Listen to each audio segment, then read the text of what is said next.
Big boss Malayalam season 6മായി ബന്ധപ്പെട്ട് ഏറ്റവും strong ആയിട്ട് ഈ സീസണിൽ വന്ന് ഗെയിം കളിച്ച് ഇപ്പോൾ പുറത്തേക്ക് പോയ ഒരാളാണ് സിബിൻ. സിബിൻ അദ്ദേഹത്തിന് എന്താണ് ബിഗ് ബോസിൽ സംഭവിച്ചത് എന്ന് നേരിട്ട് തന്നെ ഒരു വീഡിയോയിലൂടെ പ്രേക്ഷകരുമായി സംസാരിക്കുന്നുണ്ട്. ഞാൻ എന്തായാലും ആ വീഡിയോ ഇതിനോടൊപ്പം ആഡ് ചെയ്യുകയാണ്. എല്ലാവരും ഒന്ന് കണ്ടു നോക്കുക. സിബിൻ എന്താണ് പറയുന്നത്, സിബിന് പറയാനുള്ളത് കേട്ടതിന് ശേഷമുള്ള നിങ്ങളുടെ വിലയേറിയ അഭിപ്രായങ്ങൾ കമന്റ് ബോക്സിൽ എഴുതാൻ മറക്കരുത്. നമസ്കാരം, സിബിനാണ്. ആദ്യമേ തന്നെ എല്ലാവർക്കും താങ്ക്സ്. ഒത്തിരി ഒത്തിരി ഒത്തിരി സ്നേഹം മാത്രം എല്ലാവരോടും. എന്നെ സ്വീകരിച്ച് സപ്പോർട്ട് ചെയ്ത എല്ലാവർക്കും സ്നേഹം മാത്രം തരുന്നു.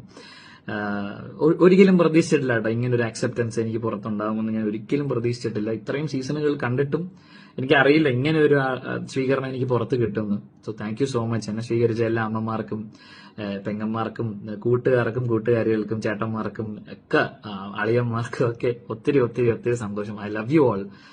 സ്നേഹം മാത്രം എല്ലാവരോടും. അതിനോടൊപ്പം തന്നെ ഞാൻ കുറച്ച് ക്ലാരിഫിക്കേഷൻസ് തരാനാണ് ഈ വീഡിയോ ചെയ്തത്. ഒന്ന്, ആരൊക്കെയോ യൂട്യൂബിൽ പലരും പല രീതിയിലുള്ള ഇന്റർപ്രിട്ടേഷൻസ് പറയുന്നുണ്ട്. അപ്പൊ എന്റെ സൈഡിൽ നിന്നുള്ള ഒരു ജസ്റ്റിഫിക്കേഷൻ ചെറിയ രീതിയിലാണെന്ന് തോന്നിയിട്ടാണ് ഈ വീഡിയോ ചെയ്യുന്നത്. ഒന്ന്, ഞാൻ ഏറ്റവും കൂടുതൽ ആരാധിക്കുന്ന, ഞാൻ ദൈവത്തെ പോലെ തന്നെ കാണുന്ന ഒരു മനുഷ്യൻ. നിങ്ങൾ എൻട്രി എപ്പിസോഡ് ശ്രദ്ധിച്ചാൽ മനസ്സിലാവും. ഞാൻ മോഹൻലാലിനെ കണ്ടപ്പോൾ, അദ്ദേഹത്തെ ആ ഒരു മഹാനടനെ, ആ ഒരു അതുല്യ പ്രതിഭയെ കണ്ടപ്പോൾ ഞാൻ ഭയങ്കര ദൈവത്തെ കണ്ട ഫീലായിരുന്നു എനിക്ക്. അങ്ങനെ ഞാൻ ആദ്യമേ തിയേറ്ററിൽ പോയി കാണുന്നത് ലാലേട്ടന്റെ സിനിമയാണ്, ഹരികൃഷ്ണൻസ്. തിയേറ്ററിൽ പോയി കാണുന്ന പടം. അപ്പം അന്ന് മനസ്സിൽ കയറ്റിയ ആ മോഹൻലാൽ എന്ന് പറഞ്ഞ മഹാനടൻ എന്നെ വഴക്ക് പറഞ്ഞത് എനിക്ക് എടുക്കാൻ പറ്റിയില്ല. അത് എന്റെ കുഴപ്പമാണ്. ഞാൻ ആരെയും കുറ്റം പറയില്ല. അത് എന്റെ മാത്രം പ്രശ്നമാണ്. അദ്ദേഹം ഇങ്ങനെ ബാക്ക് ടു ബാക്ക് ഫയർ ചെയ്യായിരുന്നു. അങ്ങനെ മെഷീൻ നമ്മൾ ചിന്തിക്കായിരുന്നില്ല, ഞാൻ കടകടകളാന്ന്. അപ്പം അത് ഭയങ്കരമായിട്ട് ആഴത്തിൽ പതിയുന്നതിനൊപ്പം അദ്ദേഹം ഉപയോഗിച്ച വാക്കുകൾ എന്ന് വെച്ചാൽ ഈ ലക്ഷക്കണക്കിന് ആൾക്കാരുടെ അഭിപ്രായമാണെന്നൊക്കെ പറഞ്ഞപ്പോൾ ഞാൻ പാളി. അതായത് ഞാനൊരു എന്റർടൈനറാണ്, ആൾക്കാരെ രസിപ്പിക്കുന്ന ഒരാളാണ് ഞാൻ. അത് ആ രസം അവരിലേക്ക് എത്തുന്നില്ലേ?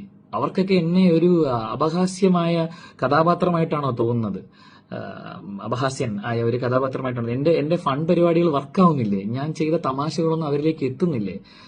പിന്നെ മനുഷ്യനല്ലേ പിള്ളേ, ദേഷ്യം വരുമ്പോൾ നമ്മൾ ദേഷ്യം കാണിക്കും. അതാണെങ്കിലും വേറെ രീതിയിൽ എനിക്കത് എടുക്കാൻ പറ്റില്ല. കാര്യം നമ്മൾ ഒരുപാട് കഷ്ടപ്പെട്ടിട്ടാണല്ലോ നമ്മൾ ഇവിടെ എത്തിയത്. ഞാൻ ഒത്തിരി കഷ്ടപ്പെട്ടിട്ടുണ്ട്. ലൈഫ് സ്റ്റോറി എനിക്ക് അവിടെ പറയാൻ പറ്റിയില്ല, ബട്ട് ഒത്തിരി കഷ്ടപ്പെട്ടിട്ടാണ് ഇന്ന് ഇങ്ങനെ നിൽക്കുന്ന ഒരു സ്ഥലത്തേക്ക് എത്തിയത്. ഒരുപാട് ജോലികൾ ചെയ്തു. ബാക്ക്ഗ്രൗണ്ട് ഡാൻസറായിട്ട് ജോലി ചെയ്തു, കൊറിയോഗ്രാഫറായിട്ട് ജോലി ചെയ്തു, ലൈറ്റ് പിടിക്കുന്ന ആളായിട്ട് പണിയെടുത്തു. അങ്ങനെ ഒത്തിരി പണികൾ ഞാൻ ചെയ്തിട്ടാണ് ഞാൻ ഈ നിൽക്കുന്ന കൊച്ചു സ്ഥലത്തേക്ക് എത്തിച്ചേർന്നത്.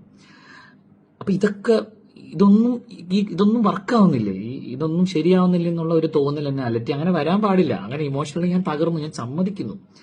അതെന്റെ കുറവാണ്. ഞാൻ ന്യായീകരിക്കുക, അതെന്റെ കുറവാണ്. ബിക്കോസ് അതൊരു മഹാനടനല്ലേ പറയുന്നത്. അപ്പം അത് സത്യമാണെന്ന് ഞാൻ വിശ്വസിച്ചു. അപ്പം തകർന്നുപോയി. ആ തകർച്ചയുടെ ഭാഗമായിട്ട് പിന്നെ ആ ഒരു ശനിയാഴ്ചത്തെ എപ്പിസോഡിന്റെ, ഞായറാഴ്ചത്തെ എപ്പിസോഡിന്റെ ഇടയ്ക്ക് കുറച്ച് കാര്യങ്ങളൊക്കെ സംഭവിച്ചു. അതൊന്നും നിങ്ങൾ കാണില്ല.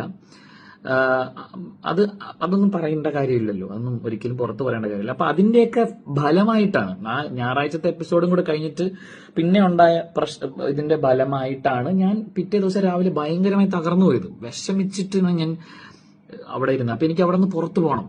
എനിക്ക് ഇവിടെ നിന്ന് ഇറങ്ങിയാൽ മതി എന്ന് ഞാൻ തീരുമാനിച്ചു. അപ്പം ആക്ച്വലി എന്നെ കുറച്ചുകൂടി ട്രിഗർ ചെയ്ത് പൂജയാണ്. ഞാൻ അവളെ ആകെ കണക്ട് ചെയ്ത് പൂജയായിട്ട്. അപ്പൊ പൂജ ഇങ്ങനെ വേദന കൊണ്ട് കരയുന്നു, നിലവിളിക്കുന്നു, പുറത്തേക്ക് പോകാൻ പറ്റുന്നില്ല. ഇതൊക്കെ കണ്ടപ്പോഴും ഞാൻ മാനസികമായി ഒത്തിരി തകർന്നുപോയി. ഞാൻ മനുഷ്യനല്ലേ, എന്റെ ട്രിഗറിംഗ് പോയിന്റ് അതാണ്. ഞാൻ ബാക്കിയുള്ളവരെ പോലെ എന്നെ കമ്പയർ ചെയ്യരുത് നിങ്ങൾ. കഴിഞ്ഞ സീസണിലെ വിന്നറിന്റെ മനക്കെട്ടിയും ആദ്യത്തെ സീസണിലെ വിന്നറിന്റെ മനക്കെട്ടിയൊക്കെ വളരെ വളരെ അങ്ങ് അറ്റത്ത് പീക്ക് ലെവലാണ്. ഞാൻ അത്രയ്ക്കും മനക്കെട്ടിയുള്ള ഒരാളല്ല, ഞാൻ സമ്മതിക്കുന്നു. അങ്ങനെയുള്ള ഒരാള് ഈ ഗെയിമിൽ വരാൻ പാടില്ലായിരുന്നിരിക്കാം. ഇതും എനിക്കറിയില്ലല്ലോ. എല്ലാം തികഞ്ഞവരല്ലല്ലോ എല്ലാവരും. അപ്പൊ എന്റെ കുറവാണത്.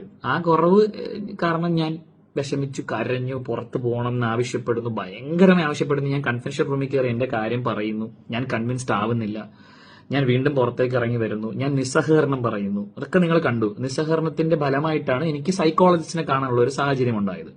അദ്ദേഹത്തോട് ഞാൻ ആവശ്യപ്പെട്ടത്, എനിക്ക് ഈ ഷോയിൽ ഞാൻ ചെയ്യുന്ന കാര്യങ്ങൾ കൃത്യമായി പുറത്തേക്ക് വരുന്നില്ല എന്നുള്ള ഒരു ധാരണ എനിക്കുള്ളത് കൊണ്ട്, എന്റെ ധാരണയാണ് കേട്ടോ, എനിക്കറിയില്ല, ധാരണയുള്ളത് കൊണ്ട് ഞാൻ കമ്മ്യൂണിക്കേറ്റ് ചെയ്യാൻ ശ്രമിക്കുന്ന പല കാര്യങ്ങളും വേറെ രീതിയിൽ എത്തുന്നു, വേറെ രീതിയിൽ ഇന്റർപ്രറ്റ് ചെയ്യപ്പെടുന്നു എന്നുള്ള സങ്കടം കാരണം എനിക്ക് ഇനി ഷോയിൽ തുടരാനുള്ള മാനസിക നില ഇല്ല. ഞാൻ വിഷമത്തിലാണ്, ഞാൻ സങ്കടത്തിലാണ്, എനിക്ക് പുറത്തു പോകണമെന്ന് ഞാൻ ഡോക്ടറോടും പറഞ്ഞു, സൈക്കോളജിസ്റ്റിനോടും പറഞ്ഞു. അപ്പൊ അദ്ദേഹം തന്ന ഉപദേശമാണ്, സിബിൻ ഒരു കാര്യം ചെയ്യൂ, ഒരുപാട് വിഷമിച്ചിരിക്കുമ്പോഴും ഒരുപാട് സന്തോഷിച്ചിരിക്കുമ്പോഴും നമ്മൾ തീരുമാനങ്ങൾ എടുക്കരുത്. സിബിൻ ഒരു 24 മണിക്കൂർ അല്ലെങ്കിൽ കുറച്ചു നേരം, 24 മണിക്കൂർ എന്ന് അദ്ദേഹം എടുത്ത് പറഞ്ഞില്ല, കുറച്ചു നേരം ഒരു ബ്രേക്ക് എടുക്കും. എന്നുവെച്ചാൽ ബ്രേക്ക് എന്ന് പറഞ്ഞു കഴിഞ്ഞാൽ പോയിട്ട് വെളിയിൽ പോയി ചായ കുടിക്കാനൊന്നും അല്ല കേട്ടോ. സിബിൻ ആ ഒരു ആംബിയൻസ് നിന്ന് മാറി ഒറ്റയ്ക്കിരുന്ന് ആലോചിക്കൂ. ആലോചിച്ചതിന് ശേഷം ഒരു തീരുമാനത്തിലേക്ക് എത്തും എന്ന് അദ്ദേഹത്തിന്റെ ഉപദേശം ഞാൻ സ്വീകരിച്ചു. പക്ഷെ അന്ന് ചില ടെക്നിക്കൽ കാരണങ്ങൾ കാരണം എനിക്ക് പുറത്തു പോകാൻ പറ്റിയില്ല. ഇമ്മീഡിയറ്റ്ലി ഞാൻ വീട്ടിനകത്ത് അവിടെ കുറച്ചു നേരം ഇരുന്ന് റിലാക്സ് ആയതിനു ശേഷം ഞാൻ തിരിച്ച് വീട്ടിലേക്ക് കയറിയിട്ട് ഒന്ന് കളിച്ചു നോക്കാം, ഓഡിയൻസ് പുറത്താക്കുമ്പോൾ പുറത്ത് പോവാം, അങ്ങനെയൊക്കെ ഞാൻ ചിന്തിച്ച് ഞാൻ ഒന്ന് അവിടെ പിടിച്ചു നിൽക്കാൻ ശ്രമിച്ചു. അടുത്ത ദിവസം രാവിലെ ആയപ്പോഴും എനിക്കത് ശരിയാവുന്നില്ല. അതും എന്റെ ബലഹീനതയെ ഞാൻ മനസ്സിലാക്കുന്നു. അതും എന്റെ കുറവാണ്, ന്യായീകരിക്കില്ല. അത്രയും പിടിച്ചിരിക്കാൻ പറ്റിയില്ല എനിക്ക്. ചിലപ്പോൾ അത് എന്താ, നിങ്ങൾ ബി ഹൗസ് മെറ്റീരിയൽ അല്ലായിരിക്കും ഞാൻ, ആണെന്ന് ഞാൻ പറയില്ലല്ലോ.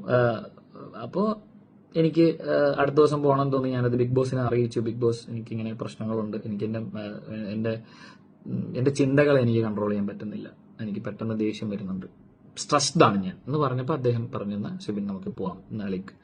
സിബിൻ ഡോക്ടറിന്റെ നിർദ്ദേശപ്രകാരം നമുക്ക് കുറച്ച് സമയത്തേക്ക് നമുക്ക് വീട്ടിൽ നിന്ന് മാറ്റാം. ദിവസം അങ്ങനെയൊന്നും പറഞ്ഞിട്ടില്ല, കുറച്ച് സമയങ്ങൾ പുറത്തേക്ക് കൊണ്ടുപോകുന്നു എന്ന് മാത്രം പറഞ്ഞു. കണ്ണ് കെട്ടി പുറത്തേക്ക് കൊണ്ടുപോയി. കണ്ണ് തുറന്നത് ഒരു മുറിയിലാണ്. ആ മുറിയിൽ ഞാനും ഒരാളുണ്ട്, എന്റെ മോശം ഒരു സ്റ്റാഫുണ്ട്, എന്നെ നോക്കുന്ന ഒരാൾ.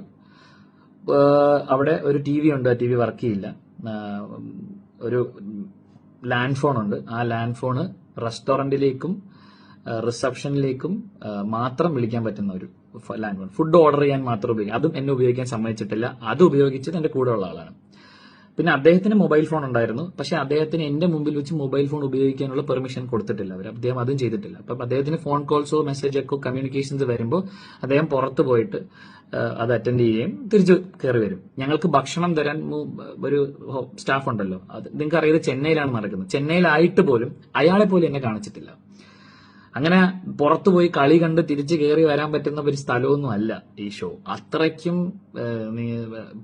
എന്താ, അങ്ങനെ ഉണ്ടായിട്ടുണ്ട് ഇതിന് മുന്നേ. പക്ഷെ എന്നാലും എന്റെ കാര്യത്തിൽ ഒരു അൺസർട്ടനിറ്റി അപ്പോഴും ഉണ്ട്. ഞാൻ തിരിച്ചു വരുമോ, അല്ലെങ്കിൽ എന്താണ് നടക്കുന്നതെന്ന് അവർക്കും അറിയില്ല, എനിക്കും അറിയില്ല. ഒരു തീരുമാനം അപ്പോഴും ഉണ്ടായിട്ടില്ല. ഞാൻ പുറത്ത് വന്ന് ആ ഒരു റിലാക്സേഷൻ പീരീഡ് കുറച്ച് സമയം, ഒത്തിരി ഒന്നും എടുത്തില്ല, ഒരു 2-3 മണിക്കൂർ കഴിഞ്ഞ് ഇദ്ദേഹവുമായി ഞാൻ സംസാരിച്ചു. ഇദ്ദേഹവും എന്റെ അടുത്ത് പ്രോപ്പറായിട്ടൊന്നും പറയുന്നില്ല, സംസാരിക്കാൻ പാടില്ല, റെസ്ട്രിക്ഷൻസ് ഉണ്ട്, ഷോയെ കുറിച്ച് സംസാരിക്കാൻ പറ്റില്ല, മറ്റെന്തിനെ കുറിച്ച് സംസാരിക്കാന്ന് പറഞ്ഞു അദ്ദേഹം. അപ്പൊ നമ്മൾ ചുമ്മാ സിനിമകളെ കുറിച്ച് സംസാരിച്ച് എന്റെ ഒരു ചിന്തയെ മറ്റൊരു ദിശയിലേക്ക് ഞാൻ വിട്ടു. അപ്പൊ ഞാൻ കൂളായി, ഡോക്ടർ പറഞ്ഞതുപോലെ. എന്നിട്ട് ഞാൻ ആലോചിച്ചു എന്ത് ചെയ്യും.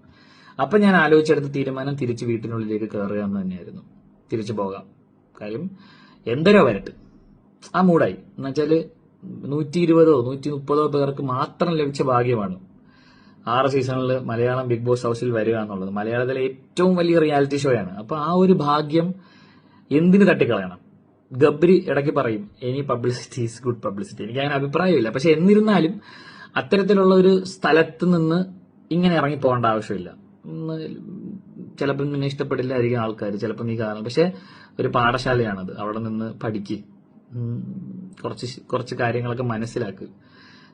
പുറത്തു പോയിട്ട് ഇപ്പൊ സൈബർ ബുള്ളിങ് നിങ്ങൾക്കറിയാം, എന്റെ സുഹൃത്ത് നേടിയിട്ടുള്ളതാണ്. അങ്ങനെ ആ ഒരു പാഠം എന്ന് വെച്ചാൽ അങ്ങനെ നേടിയിട്ടും തോറ്റു കൊടുത്തിട്ടില്ലല്ലോ. ഇപ്പോഴും അന്തസ്സായിട്ട് ജോലി ചെയ്ത് വീട്ടുകാരെയൊക്കെ നോക്കി ജീവിക്കുന്ന ഒരു എക്സാമ്പിൾ എന്റെ മുമ്പിലുണ്ട്. എന്നാൽ നിനക്കും അത് ചെയ്യാൻ പറ്റും.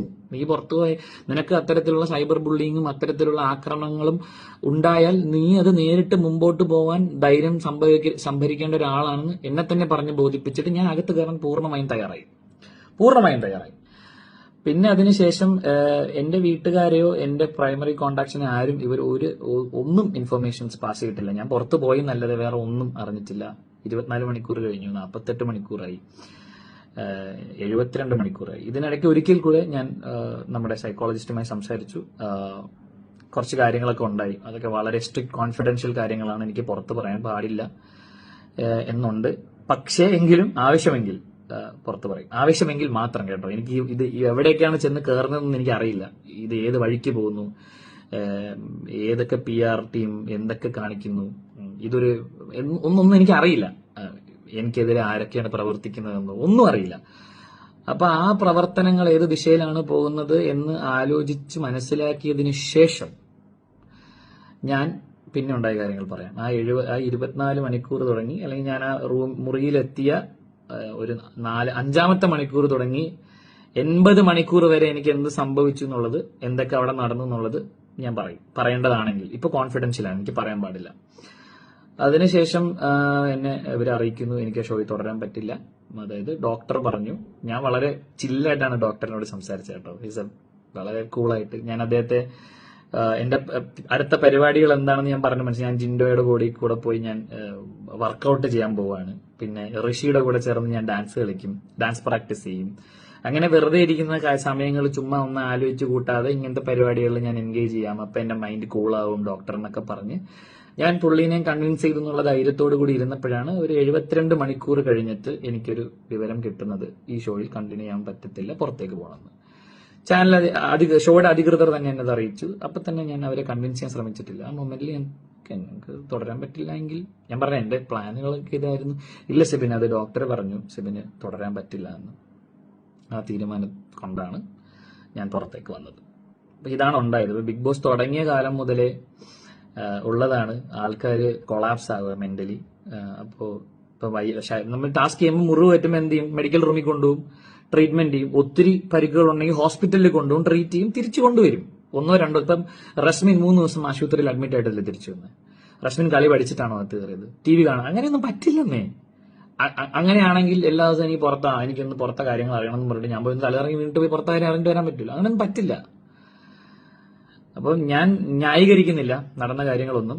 ഞാൻ കരഞ്ഞു, ഞാൻ വിഷമിച്ചു, സങ്കടം വന്നു, പുറത്തു പോകണമെന്ന് ഇമോഷണൽ മോഡിൽ ഞാൻ പറഞ്ഞു.